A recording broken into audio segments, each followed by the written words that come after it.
you are in the right place if you're a Salesforce user or interested in being a Salesforce user and are here for the webinar, Is Salesforce Backlog Affecting Your Organization's Efficiency? We'll be talking about some of the processes on how to herd cats. Just kidding, guys. We're not going to talk about herding cats, but I think the processes do look a little bit the same sometimes when we're handling our laundry list of to-dos and our backlogs. I'm thrilled each one of you are here today. I know your time is precious, and I know our industry partners, Aplusify, are also happy you're here with us. I'm Terry Carden. I am the founder of ReviewMyAMS.com and creator of an event called AMS Fest and actually a new event called Palooza. Ask me more about that later if you're interested. But our partner here today, the Aplusify team, has definitely been around for a few of the AMS Fests, and they have been longtime supporters of Review My AMS. So the cool thing is we get to do this webinar together, but the cooler thing is that they get it. Their first love is Salesforce, but they really have a strong understanding of how the Salesforce tool works specifically for associations and nonprofits. So for those of you that may not know, Review My AMS is home to more than 1,100, oh my gosh, I can't believe we hit that 1,100 mark, end user reviews on 70 association management systems. So if you're looking at Salesforce or any other CRM-based AMS platform out there, you should check out what your association peers have to say about them. All you have to do is just give a review, and then once your review is published, you get access to all the reviews. So I'm going to turn it over to Venu in just a few moments, but let me first cover a few housekeeping items. This webinar is being recorded and it will be emailed to you and will also be accessible on the Review My AMS blog next week, along with some key takeaways, a little write-up, so you can dig for it there, or you can just harass me or Venu. You have our contact information there in front of you and we'll get it to you. But more importantly, if you find today's webinar helpful, maybe to another teammate, feel free to pass that along.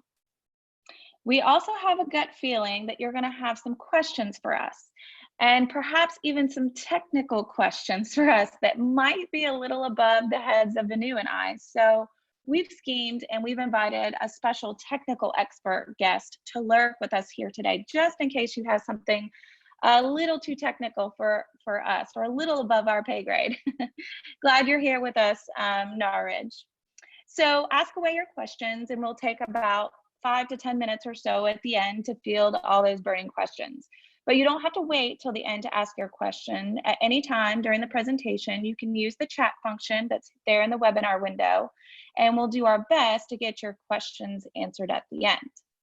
Now let's get down to today's business. And for that, I'm going to let my Aplusify friend, Venu, introduce herself and give you a rundown of today's interview style, or as I like to call it, the Ellen DeGeneres style webinar here, where I'm going to be asking the questions to Venu and maybe even adding a little color commentary here or there. But Venu is going to be our content leader in answering the questions today. So let me unmute your line here, Venu, and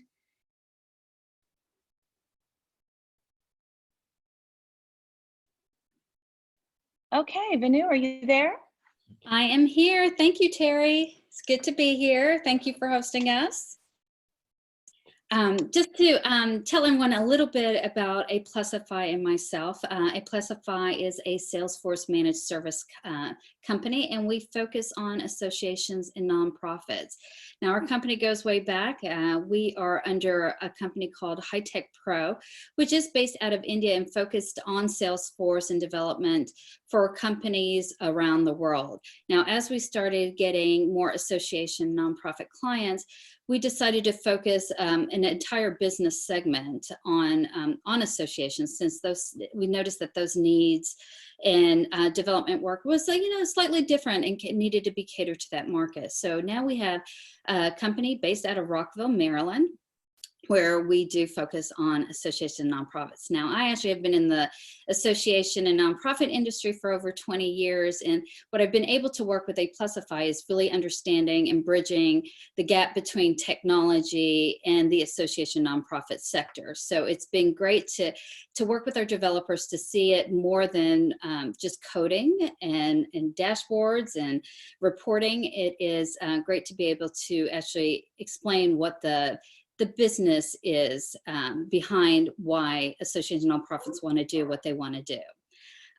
So today, Terry and I had a really good conversation about Salesforce, and, if an association nonprofit wanted to get, has Salesforce, or they're looking to get into it, and they've got just a large list of items to get done. And so we talked through a little bit about what that process is like to get organized and capture everything on a to-do list, talking about some of the tools and resources as well that associations and nonprofits can tap into. And then also we wanted to make sure Neeraj was available to answer any of those questions. So that's a little bit of our agenda for today. Okay, thanks so much for that rundown. So probably even more so today, as we're maxed out at home, working from home, heads down on our desks, trying to help our kids with homework and everything else that life is offering us right now. We have personal to-do lists, right? And we're all juggling our priorities, and we're managing kind of what might even be a little bit more of a stressful time than normal. So we look at these backlogs and we look at these lists of to-dos, and we can easily get overwhelmed. So talk to us, Vanu, is the experience with what association executives or people using Salesforce, is it any different when they're dealing with Salesforce rather than when they're dealing with any other AMS? No, not necessarily. We all have those to-dos, and we all have that list of things that we have to get to other people, back to them on projects, on tasks, reports, and whatnot. Now we're just translating all of that information into all of those to-dos into an organization where things are coming from different departments, from different stakeholders, internal and external of the organization. So it's a matter of magnitude.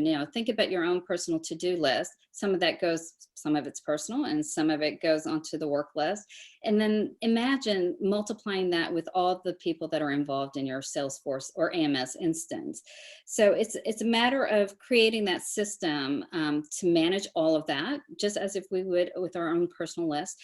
So how do we manage it and treat it like any other project, and making sure that you've got a system in place internally within the organization to not only handle what's on the list, but what's going to be adding onto that list. And this is kind of an internal checklist that we work with when we onboard new clients and working with them. Some of the things that we try to really understand what's going on in the organization, and some things to prepare to get ready to manage all of the to-dos. Is one thing is finding someone within the organization, whether you have a Salesforce admin or not, who's the champion, who's the one person responsible for collecting all of the tasks, all of the projects, who's going to be in charge of making sure it gets done, then tracking the progress.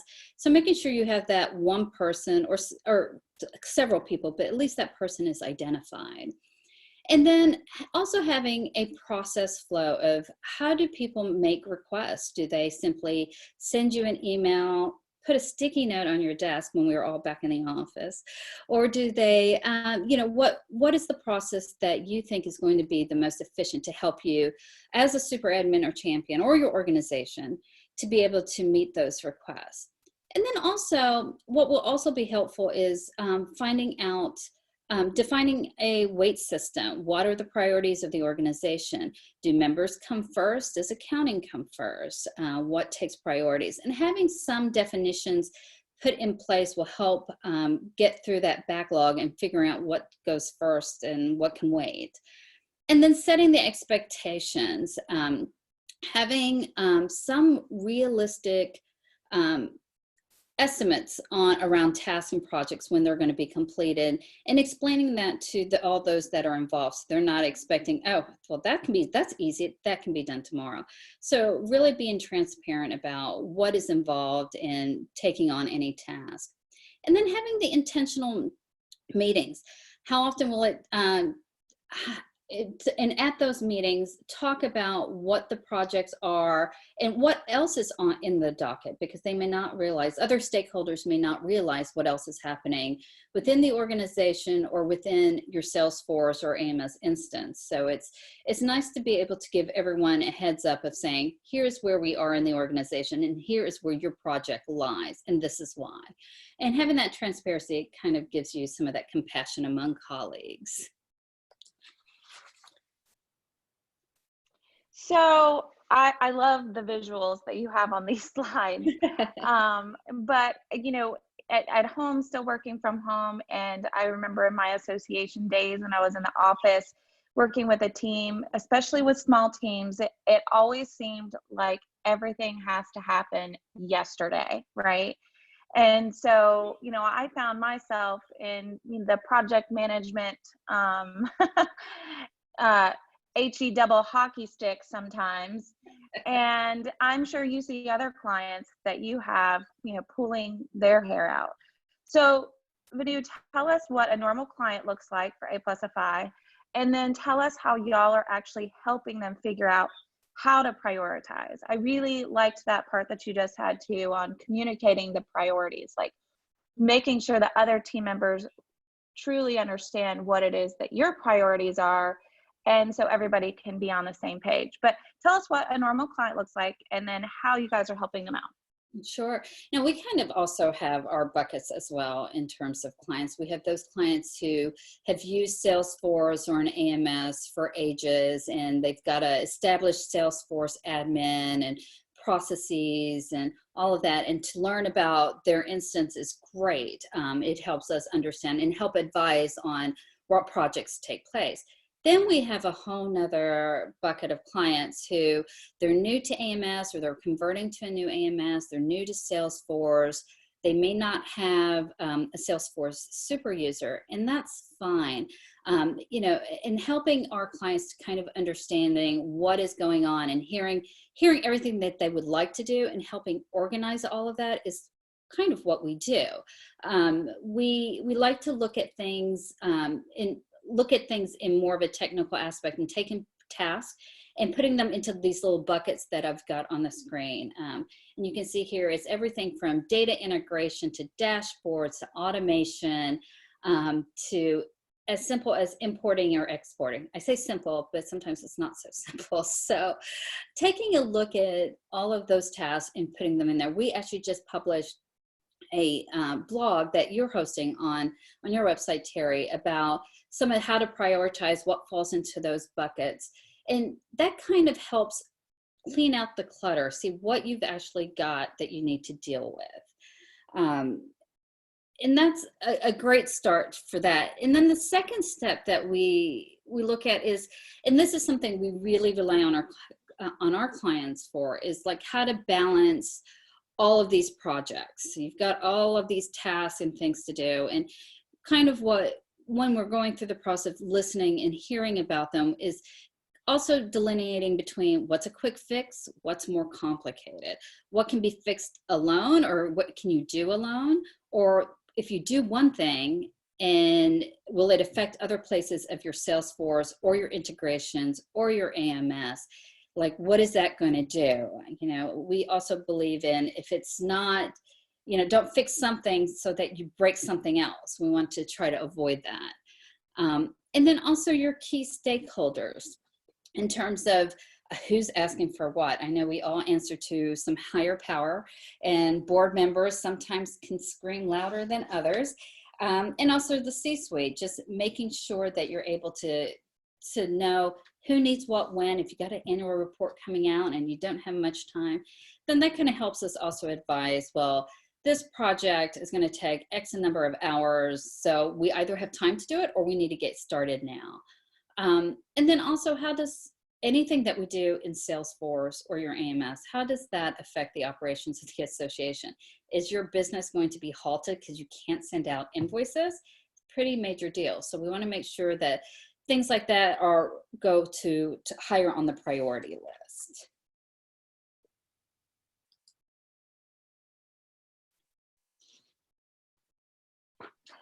Yeah, it seems like if it's tied to money, that's probably way up there on that priority list.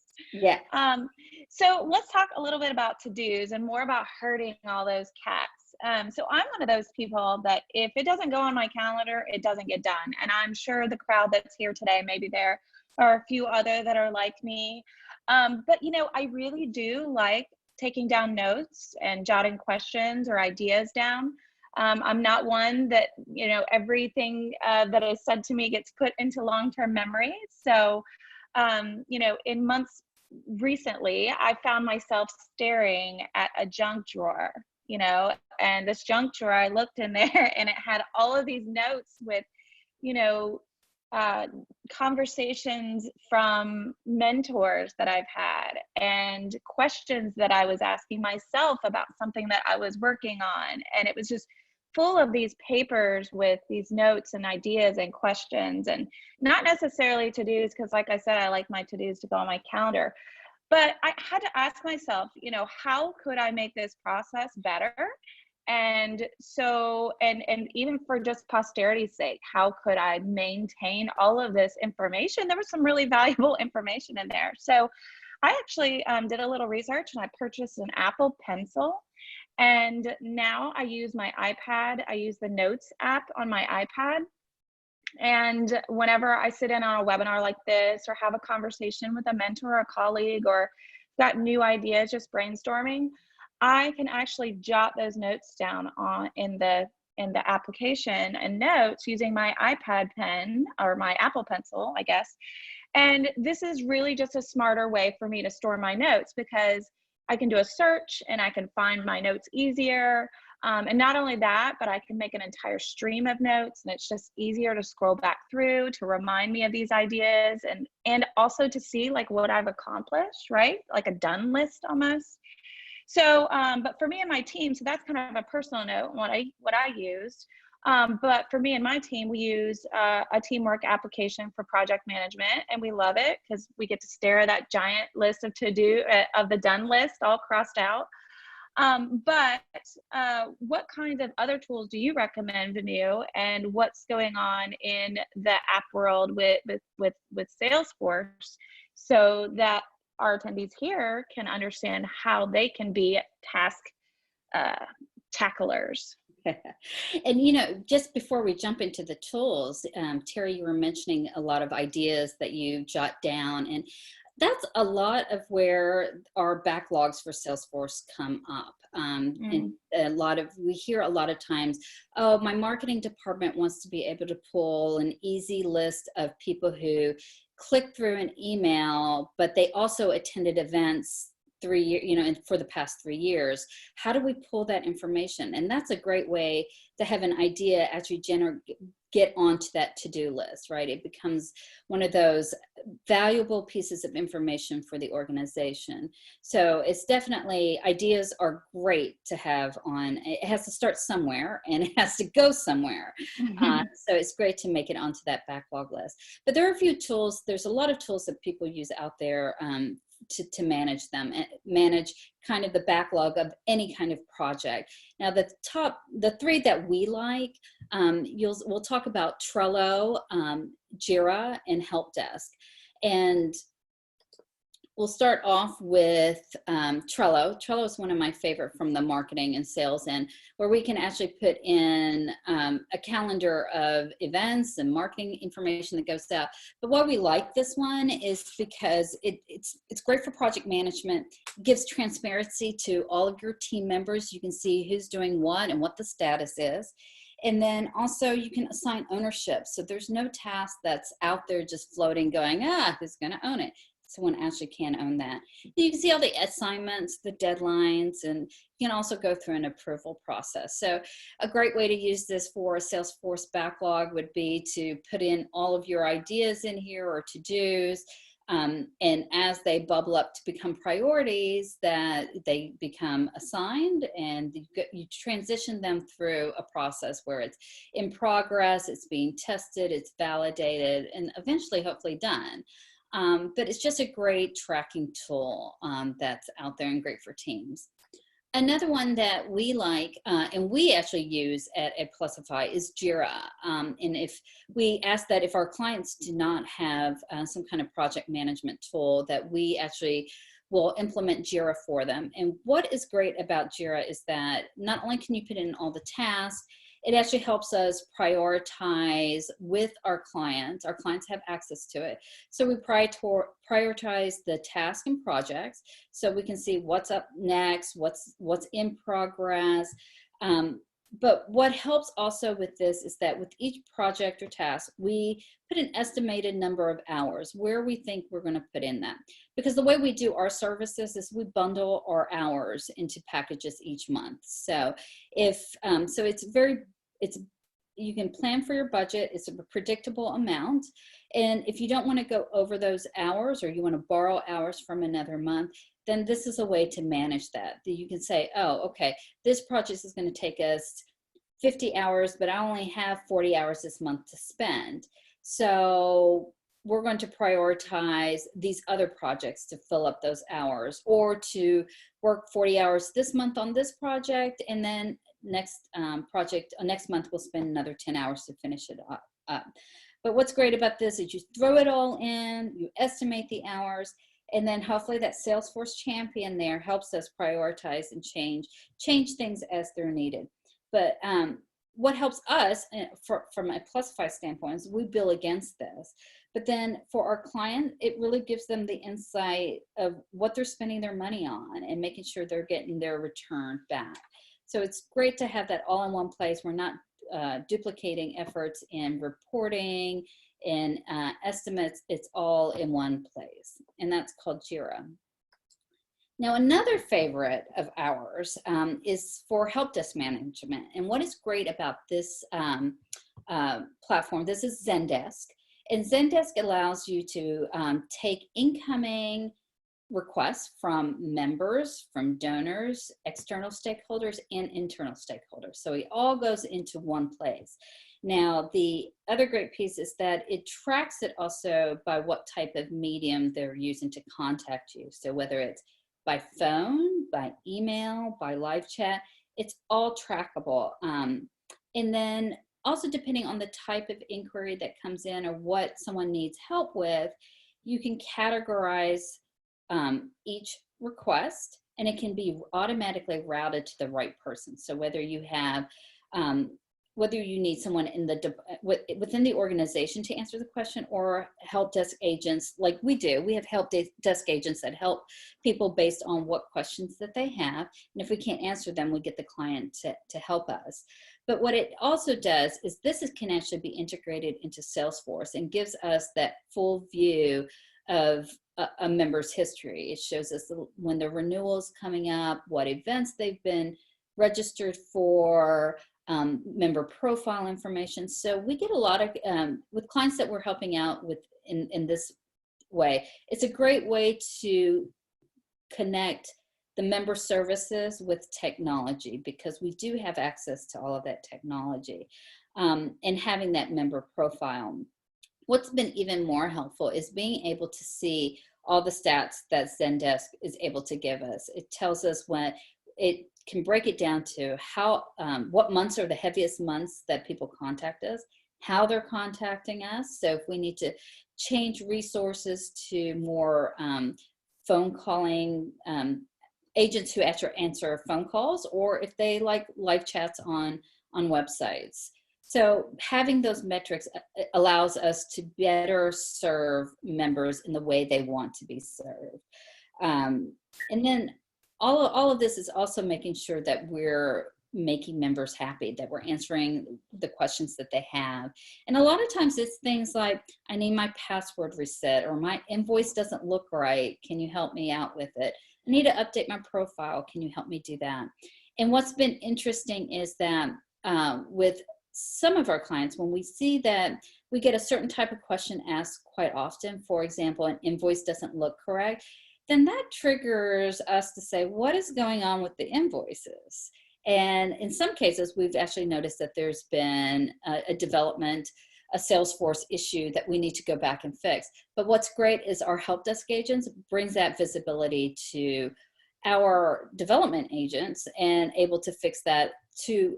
And once we fix that, we don't see as many inquiries coming in for that particular problem.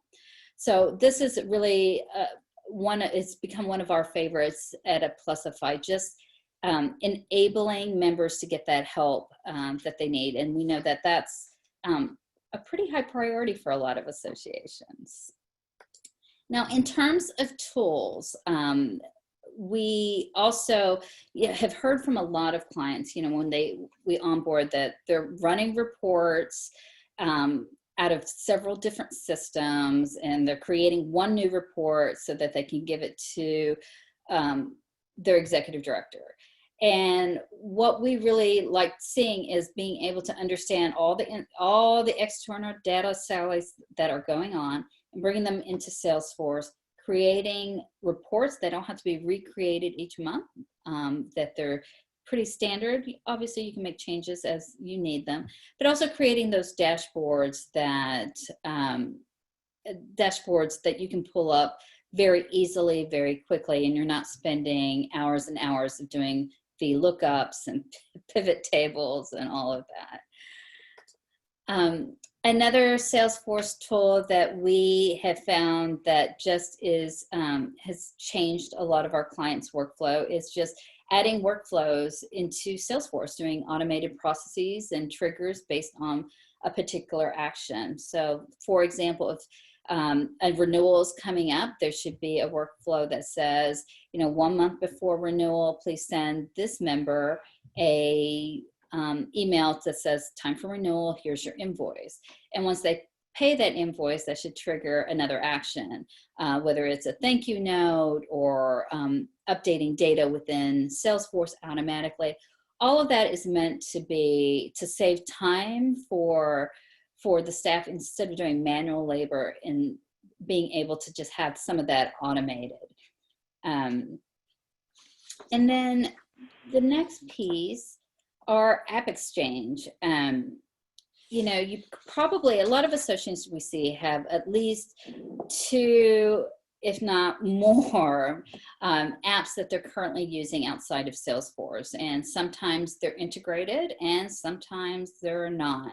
And these apps can be anything from like a AMS system like Fontiva, Nimble. It could be marketing tools like Constant Contact, SurveyMonkey. It really runs the gamut. Some organizations are using those outside of their Salesforce instance, and we actually recommend bringing that, having that integration done so you can see your data all in one place. You're eliminating external redundant processes, and you get to keep some of your favorite apps. You'll note that a lot of them are in the Apps Exchange, and the easiest way to go is to go to Salesforce and just search if they're in there. And if not, they're probably a very comparable platform that is a Salesforce app that can be integrated. And we do help clients with that, depending on what their pain points are in terms of why they're keeping it separate and why it isn't integrated into Salesforce. So hopefully some of these tools and resources will be helpful. Yeah, very good. So, if y'all haven't seen some of these workflows or these automation tools in action, I highly encourage you to reach out to the Aplusify team. The efficiencies are just astounding. I've seen demos on many of these products that Vanu just mentioned, and the level of artificial intelligence and what some of these tools and applications are able to accomplish as part of the team, if you will, and if they're set up correctly, is just kind of is really just mind-blowing.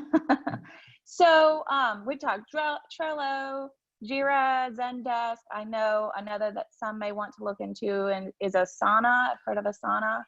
So, Vanu, what is a great, that's, those are all great short list of tools to help us get our stuff done, but both like with members internally, with both members and the internal staff. So what are some of the specific resources that associations can tap into to actually chip away at the backlog itself? Yeah, and I think a lot of times, a lot of associations come to us and time is just not there.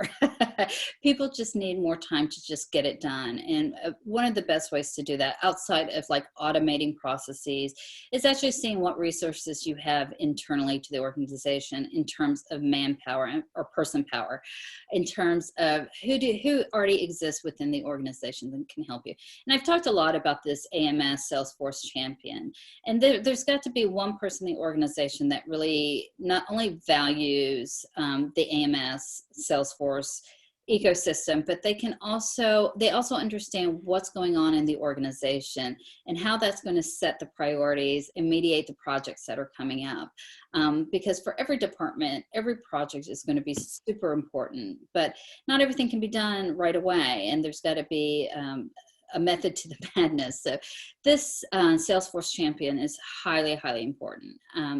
Now, there may be people in the organization that are super users and maybe not, but there are always going to be some people in each department that use Salesforce the most. And what we encourage that you make those people into super users, give them training, give them access to some of the online tools like Salesforce communities, like Trailblazer, their online learning, just so that they are empowered and they will engage more into Salesforce. Once they become more comfortable, a lot of things that they're asking for, they can probably design themselves. For example, like reports. At least they get once you start tinkering in there, then you can know what data that you can play with. And also supplies that bigger picture of their department is not always the only department that needs things, and and everything is connected in some way. So having them understand that is super helpful too. But also making them self-reliant is that much less a super admin or a Salesforce champion has to do. And then bringing in someone like Aplusify, a third party to come in, what we bring to the table is literally the time and the experience to do it. We've got subject matter experts. Out of our 200 developers that we've got, a majority of them have different levels of Salesforce certifications that they bring into play, whether it's from an architect to specific API integrations. But having worked with associations and nonprofits specifically, they're able to say, take their work experience and say, these are some of the lessons we've learned, and this is why we recommend going in this direction. Or why don't we try out this? This has worked for another organization. Why don't we showcase some of that? But also from the corporate sector, having learned from some of the best practices there as well, and how do we adopt those that fit for the association market is something we bring to the table. But having a third party come in and just literally giving you the time to accomplish everything on that backlog is what we're here for. Yeah, very good, Vanu. So we have this saying that we say around the office here, and actually the house too. I've got 2 teenagers. So we often say, if it's not somebody's job, it's nobody's job, right? And so that applies when you're thinking about, your Salesforce champion, identifying that person or that small team. Or if you don't have one of those champions, then bringing on a third party like you guys who can just laser focus and on getting the job done, because it's your job. Because if it's not somebody's job, it's nobody's job, and it's just not going to get done, right? Right. And so a lot of the Salesforce admins we've worked with as well, instead of them deduping data or creating these reports or fixing some small thing within Salesforce, we're really giving them the time to be able to be more strategic with the organization and looking at Salesforce. How can Salesforce be a better tool for the organization versus having them spend all of their time doing some of the mundane work that someone like Aplusify could do for them. Yeah, makes a lot of sense. So I'm going to unmute the line here for Neeraj because we do have a couple of questions that have come in for him. Sounds like we can hear you okay, Neeraj. Are you there? Yeah, I'm here. Okay, great. Welcome. So we do have a couple of questions that have come in, and it's not too late. If anybody that's here participating has questions, technical or just tool-wise for Venu, then the line is open. Just feel free to share in the chat. So the first question we have is, can permissions to certain reports or dashboards be accessible to our volunteers or boards? And what I'm asking, this person says, and what I'm asking is, do I need a Salesforce license to give access to dashboards for our board of directors? So it's a good question, and I think it's very relevant. So you actually don't need a Salesforce license to give those kind of permissions. You can actually do setting permissions on your dashboard to actually give permissions on who can view what. So maybe your board of directors might want to view a different dashboard screen which is relevant to them, and might be vice president or someone at a lower hierarchy may want a different report or a different dash view. So it's quite simple in the sense that you can do some configuration changes in the permissions option in the database, and that will give you a holistic view of what permissions you want your users to give for dashboard. Okay. All right, so that's good news. You don't have to have a separate license just to give access to those volunteer leaders. So that's good. Hope that answered your question. We have another one here. It looks like we still have another couple minutes. But can Salesforce automation tools be used in our AMS? And if so, which ones do you recommend? Yeah, obviously we can use Salesforce automation tools in our AMS. And one of the automation tools which I think Venu pointed out in our presentation was workflow. So you can actually assign a workflow to maybe remind your customers or your members on their reminder payments or maybe anything else. And if your workflow is more complex, where it requires much more complex logic, then maybe we can have automated tools like process builder or flow builder to build that kind of logic into a system. So that is another simple logic that you have to implement based on your conditions that can be applied simply at the AMS level. Okay, helpful. Process builder or flow builder. I'm going to throw those in the chat there. And then it looks like we have time for just one more question, and then we'll wrap it up. What are the list of integration tools that can be tied to the system? There are a lot of integration tools that you can actually tie in with your AMS system, because as you know, an organization or an association, right, may be using different systems or tools which are working in silo. So it's always good to integrate that kind of tools into your AMS system so that you can have one dashboard view. And some of the tools that you can integrate might be your CRM system, your accounting software if you're using it, your learning management system, email marketing portal, or any social media channels which you're using for your members. Okay, very helpful. Thank you so much for your technical expertise here at the end. If you have any additional questions related to the tech stuff, then you can, of course, reach out to Neeraj anytime. So there you go. There's a little, there's an email address there, wecare@aplusify.com. Venu, thank you so much for your insights today. Thank you, Aplusify, for being supporters of Review My AMS. And today's attendees, we are so glad that you are here to take in all this good information about herding cats or managing that backlog or whichever fits you the most today. Venu, do you have any parting words? Thank you very much, Terry. I hope this was helpful to everyone. Yep, I am sure that it was. So in the wise words of Zig Ziglar, you don't have to be great to start, but you have to start to be great. Everyone have a wonderful rest of the day.